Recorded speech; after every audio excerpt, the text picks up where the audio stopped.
In this video I'm going to give you some help for making starting rings for motifs such as granny squares. And this is where generally the pattern will say chain 4 and join to form a ring. So the first thing we're going to do is make sure we're doing our slip knot loop correctly. If you are not doing this correctly, that can affect your first chain, and it can mean your first chain that you're later going to join into can close up too tightly and you can't get into it.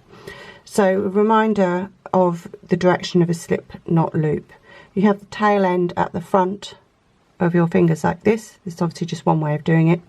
You wrap the working yarn, so the bit of the yarn that's attached to the ball, around the back of your fingers, and then at the point where it crosses you are going to pinch, and then this loop you have made, you're going to put your hook through and you're going to grab the working yarn. Then you're going to pull both the tail and the working yarn together.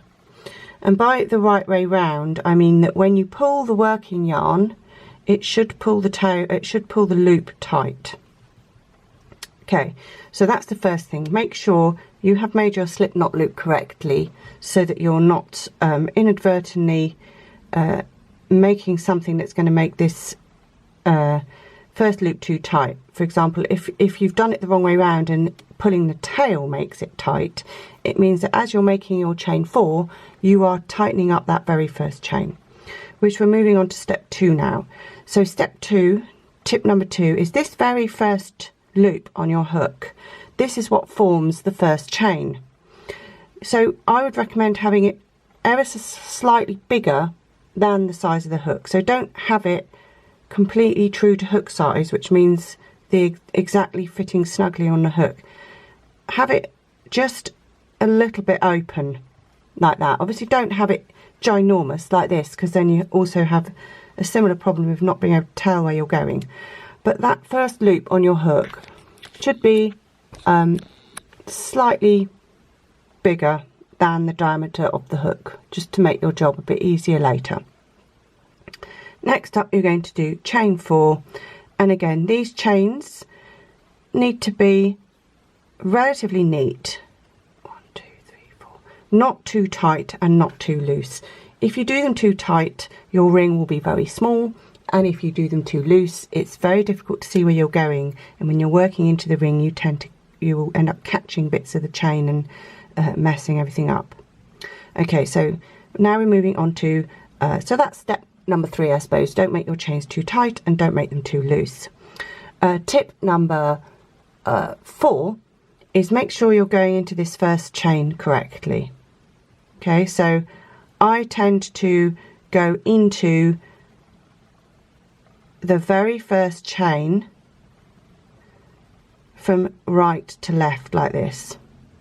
So I've got a V on my hook. Okay, this means that you have to have the chain up vertically like this so that you can go into it. Can you see how I'm actually just pinched the back ridge of the chain there? So remember, your chain is made up of 3 parts. You've got this V section, which is, if it's this way round, it's the front loop and back loop, or left loop and right loop if you've got it vertical. Those are the front 2 parts, and then on the back you have got the back ridge of the chain. So if you've made that first one a little bit looser, you can actually hold onto that.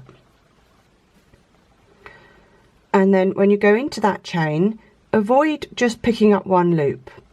Picking up one loop creates a bit of a hole, and then when you try and crochet back into the ring, it's very confusing about where to go.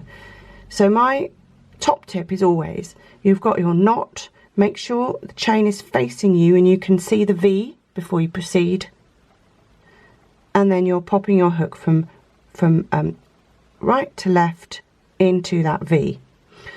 And then what you've got is what I call the rainbow. You've got a chain 4 which is arching over the top of the hook like a rainbow. And my next tip is leave this tail alone. Don't touch this tail, rather. Do not touch the tail end.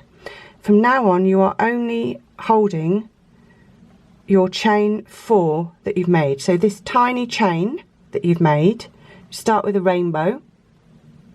We roll it back to be a smile. And we're holding the smile only. We are not holding this bit. So you can reset yourself at this point if you've messed up your hands and everything. So also at this point I would say just take it easy and do everything nice and slowly and don't panic. I don't know why this, for some reason this seems to cause people a lot of stress. Not everyone obviously, just the odd person. So here we have the smile and we're pinching the smile. We do not hold this tail end at all. In fact, this tail end, you can move it over to the right hand side to keep it out of the way. And then the next step is make a slip stitch to join.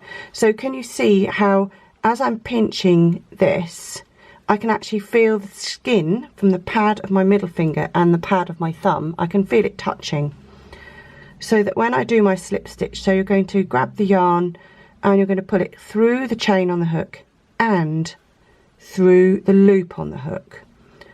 And then it creates this really nice ring. The other mistake I see is people accidentally doing a single crochet here. So they pull up a loop, then they yarn over and draw off 2. And so they end up with this kind of lump there. So that's the other thing. Make sure you're doing a slip stitch and not a single crochet. So the reason why I say do not hold this tail, because I see it a lot, is people they go into this. So here I'll show you one way that is going to cause problems. I'm going to make a couple of what I would consider not mistakes but not optimal choices. I'm going to pick up this loop here and I'm also going to hold the tail instead of the chain, and then I'm going to slip stitch. So can you see immediately how that is going to be a problem working into there? Because you can't see what's going on and you've inadvertently closed up the ring, and then you've also got this big hole here, and I find that then a lot of people get confused about, well, where is the middle of my ring? So that's why I recommend those steps I've just given you. So let's do it quickly. Make sure your slip stitch slip knot loop that you start with is the correct way round. Make sure that first chain isn't too tight. Make sure the subsequent chains are not too tight and not too loose. Make sure you're going into the correct part of this first chain. Start with a rainbow, grab the rainbow, hold the smile. Do not touch this tail end other than to move it over to the right. So you're only holding the chain 4 and not the tail. Then you're going to slip stitch, making sure you're slip stitching and not doing a single crochet, and then you will have a perfect ring to work into.